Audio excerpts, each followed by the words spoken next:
नमस्कार। उधेड़ बुन कार्यक्रम में आपका हार्दिक स्वागत है। उधेड़ बुन में आज एक ज्वलंत विषय को लेकर के हम आपके सामने प्रस्तुत हुए हैं। आज देश भर में ही नहीं, पूरे समाज, आज पूरा देश के साथ ज्वलित हो चुका है। विषय है जो अपना वक्फ बोर्ड है। वक्फ बोर्ड के कारण आज जो परिस्थितियाँ पूरे देश में निर्माण हुई हैं, एक घटना से मैं आपको इसके बताने का आपको प्रयास करता हूँ। एक तमिलनाडु में एक गांव है, उस गांव पर अभी हाल ही में वक्फ बोर्ड ने अपना दावा ठोक दिया है। वक्फ बोर्ड ने पूरे गांव के साथ जो दावा ठोका है, उसमें एक 1500 वर्ष पुराना मंदिर भी है, प्राचीन मंदिर भी है। जबकि इस्लाम के जानकार सभी जानते हैं कि भारत में इस्लाम का आगमन उदय 1400 वर्ष से अधिक नहीं है, और 1500 वर्ष पुराने देवालय पे, मंदिर पे वक्फ बोर्ड का दावा ठोक चुका है पूरे गाँव के साथ। इसकी जानकारी तब आई जब एक तमिलनाडु के एक ग्रामीण ने अपनी जमीन बेचने के लिए अपने जिलाधीश कार्यालय से संपर्क किया, तो पता चला कि उसका की जो जमीन है वो उस पर वक्फ बोर्ड का दावा जा चुका है, वो अब जमीन उसकी नहीं है। तो ऐसी स्थिति का निर्माण क्यों हुआ है? ऐसी स्थिति का निर्माण ये हुआ क्योंकि भारतीय जो समाज के अंदर ये जानकारी नहीं है कि वक्फ बोर्ड को सबसे पहले जो ये नाम इसका जो प्रारंभ हुआ, वो इतिहास है 1955 में भारत सरकार ने, यानी कि कांग्रेस सरकार ने वक्फ बोर्ड को एक असीमित प्रावधान शक्तियों का दिया। उसके बाद ये सिलसिला चलता रहा, और उसका सिलसिला चलते हुए 1995 में एक संविधान संशोधन कर इसको और असीमित, अपरिमित ताकत दी गई मनमोहन सरकार द्वारा, जिसमें मनमोहन सिंह जी का एक कथन भी इसमें एक टिप्पणी योग्य सुनने लायक है। उन्होंने कहा कि देश की सभी संसाधनों पर पहला हक मुसलमानों का है। आज आप इसी दृष्टि को देखते हुए आप अनेक जगह देखते हो कि कई जगह मजार, अवैध मजार बन चुकी है। एक तो आजादपुर फ्लाईओवर पर भी एक मजार बनी है, और वो फ्लाईओवर पे मजार बनी और उसका जब विरोध किया गया तो उसका कुछ नहीं हुआ। आज भी वो मजार एज इट इज वहाँ पर बिल्कुल पूरी तरह से स्थापित है। उसका कारण क्या है कि ये लोग लैंड जिहाद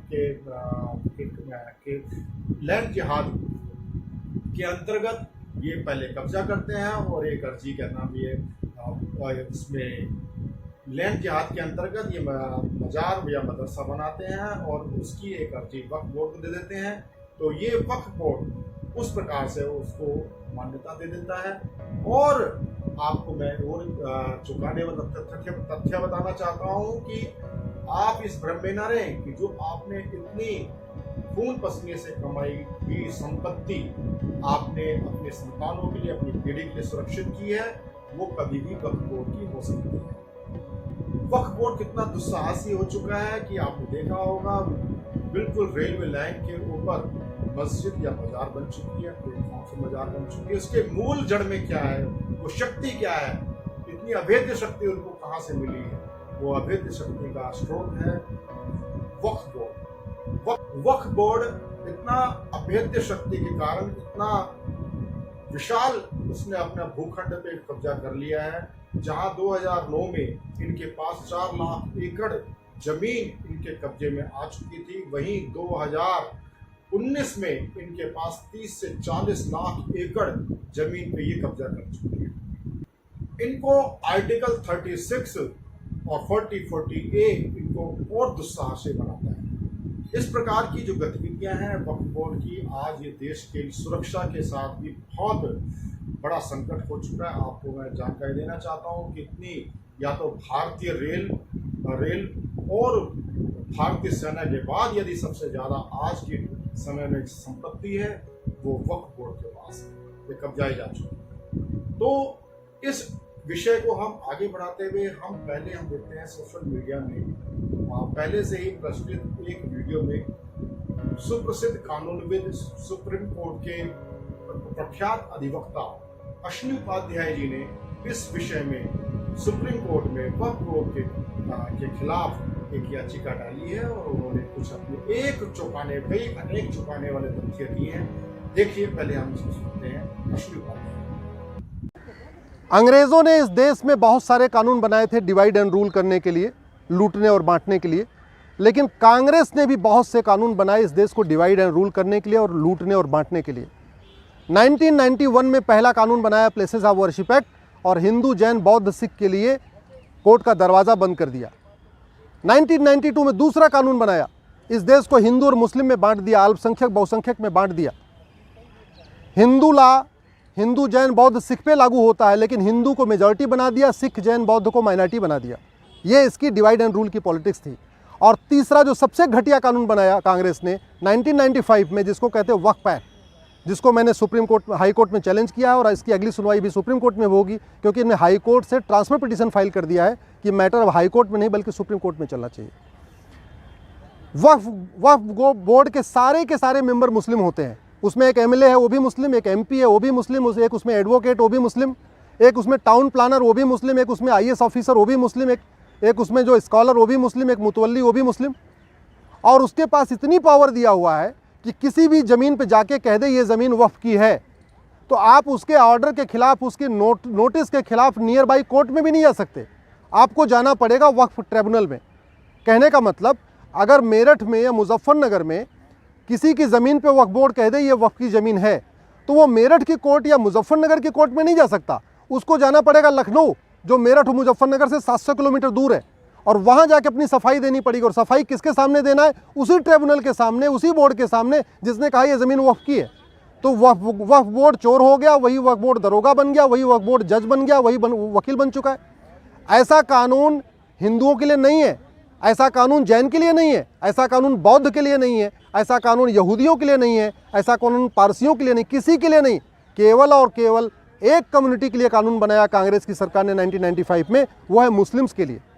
और इस कानून में इतनी शक्तियां दे दिया है कि वक्फ बोर्ड को नोटिस इशू करने के पहले कोई जांच पड़ताल भी नहीं करना, उसको जहां मन चाहे वहां वो नोटिस इशू कर दे।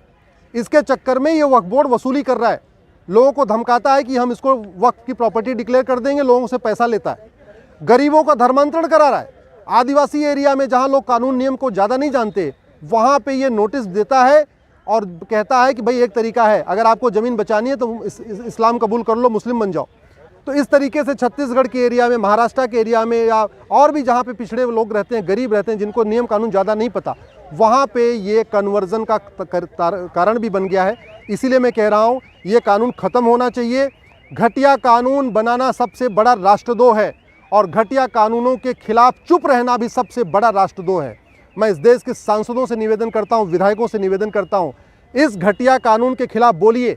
1991 के प्लेसेस ऑफ वर्शिप एक्ट के खिलाफ बोलिए, 1992 के माइनॉरिटी कमीशन एक्ट के खिलाफ बोलिए, और 1995 के वक्फ एक्ट के खिलाफ बोलिए। ये तीनों कानून कांग्रेस ने भारत में डिवाइड एंड रूल के लिए बनाया था, सत्ता के लिए बनाया था, मुस्लिम अपीजमेंट के लिए बनाया था।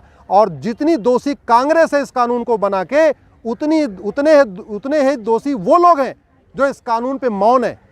जो लोग इस कानून के खिलाफ चुप हैं, मैं उनको देशभक्त नहीं मानता। घटिया कानून बनाना देशद्रोह है, तो घटिया कानूनों पे चुप रहना भी देशद्रोह है। घटिया कानूनों के खिलाफ न बोलना भी देश से गद्दारी है। इसलिए मैं सबसे निवेदन करता हूं, इन तीनों कानूनों के खिलाफ बोलिए। इस देश में संविधान है, जो कानून होना चाहिए वो सबके लिए होना चाहिए। अगर वक्फ एक्ट जैसा कानून सबके लिए होता तो बात समझ में आती थी, लेकिन केवल मुस्लिम्स के लिए ऐसा कानून, बाकी किसी को ऐसा कानून नहीं। क्या हिंदू इस देश में दूसरे दर्जे के नागरिक हैं? क्या जैन इस देश में सेकंड क्लास सिटीजन है? क्या बौद्ध इस देश के सेकंड क्लास सिटीजन है? क्या इस देश के जो पारसी हैं, यहूदी हैं, वो सेकंड क्लास सिटीजन है? ये सब बराबर हैं। तो कानून सबके लिए एक होना चाहिए, कानून सबके लिए कॉमन होना चाहिए। इस तरीके से मुस्लिम्स के लिए एक कानून अलग से, ये देश की एकता अखंडता के खिलाफ है, कॉन्स्टिट्यूशन के बेसिक स्ट्रक्चर के खिलाफ है। इसलिए इस कानून को मैंने चैलेंज किया है। मैं सबसे निवेदन करता हूँ, इस कानून के खिलाफ बोलिए, सोशल मीडिया में बोलिए, पब्लिकली बोलिए, सड़क पे उतरिए, सांसदों का घेराव करिए, अपने विधायकों का घेराव करिए, क्योंकि ये समाधान सड़क, संसद, सुप्रीम कोर्ट से ही होगा। आप अगर सांसद नहीं हैं, सुप्रीम कोर्ट नहीं आ सकते हैं, तो कम से कम सड़क पे उतरिए, इस कानून, इन तीनों कानूनों के खिलाफ बोलिए। 1991 का प्लेसेस ऑफ वर्शिप एक्ट, 1992 का माइनॉरिटी कमीशन एक्ट और 1995 का वक्फ एक्ट, इन तीनों कानूनों को ख़त्म करने के खिलाफ आवाज़ उठाइए। जय हिंद, जय भारत। आपने पूरा वीडियो देखा और आपने ये देखा किस प्रकार वक्फ बोर्ड आज देश की सुरक्षा के लिए घातक हो चुका है। देश की सुरक्षा के लिए तो घातक है ही, कल आप अपना आशियाना भी लुटा सकते हैं वक्फ बोर्ड के इस कानून के कारण। वक्फ बोर्ड को अगर आप नियंत्रित करना चाहते हैं, वक्फ बोर्ड को यदि आप इसके शक्तियों को सीमित करना चाहते हैं, तो आप इस वीडियो पर अपनी राय जरूर दें। और जहां भी ऐसी कोई आप अवैध गतिविधि देखते हैं, जहां कोई मजाक हो, चाहे वो मदरसा हो, उसकी जानकारी हमें जरूर दें। हम मीडिया के माध्यम से दर्शकों तक और सरकार तक बात पहुंचाने का प्रयास करते रहेंगे। उधेड़बुन कार्यक्रम में आप सभी का वीडियो देखने के लिए हार्दिक